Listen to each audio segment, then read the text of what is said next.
Assalamualaikum warahmatullahi wabarakatuh. Isti'arah adalah bagian dari majas dalam balaghah Al-Quran. Dalam bahasa Indonesia disebut sebagai gaya bahasa metafora. Isti'arah menurut bahasa berarti meminjam, sedangkan dalam istilah ilmu balaghah artinya memajas atau gaya bahasa metafora untuk menjelaskan sesuatu. Tujuan isti'arah dalam Al-Quran adalah untuk memperindah bahasa Al-Quran dan memperjelas makna atau konsep-konsep yang sulit dipahami. Isti'arah berbeda dengan tasbih karena isti'arah tidak menggunakan kata atau frase perbandingan. Saya berikan contohnya ya. Contoh pertama, lafaz ru'aitu asadan fil madrasah.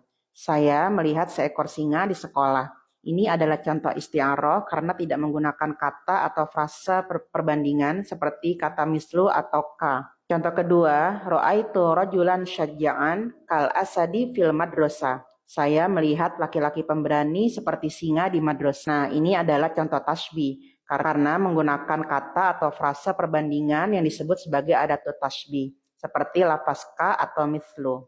Bisa dipahami ya?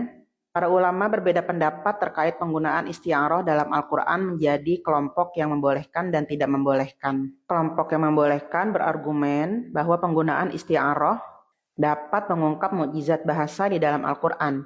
Sedangkan kelompok yang tidak membolehkan berargumen karena sifat isti'arah adalah ungkapan yang melebihkan dari ungkapan aslinya. Hal tersebut bertentangan dengan sifat Al-Quran sebagai sumber kebenaran. Terdapat dua jenis isti'arah. Yang pertama adalah isti'arah tasrihiyah yang menyebutkan musyabbah bi atau objek perbandingan. Dan yang kedua adalah isti'arah ma'niyah yang menghapus musyabbah bi dan hanya menyebutkan musyabbah atau objek yang dibandingkan. Contoh isti'arah dalam Al-Quran misalnya adalah pada surat Ibrahim ayat 1. Alif Lam Ra, kitabun anzalnahu ilaika litukhrijan nasa minaz zulumati ilan nur. Imam Ar-Razi dalam tafsirnya menyebutkan dua kata isti'arah pada ayat ini, yaitu pada kata az-zulumat yang bermakna gelap gulita sebagai kata metafora untuk menunjukkan kekafiran. Hal ini karena kekufuran diserupakan dengan sesuatu yang gelap gulita karena tidak adanya petunjuk. Dua pada kata an-nur atau cahaya sebagai metafora untuk menunjukkan keimanan. Karena keimanan memiliki tujuan dan tuntunan yang jelas serta menunjukkan pada cahaya kebenaran dan kebahagiaan. Contoh yang kedua adalah ayat yang berbunyi wa kadzalika ja'alnakum ummatan wasata.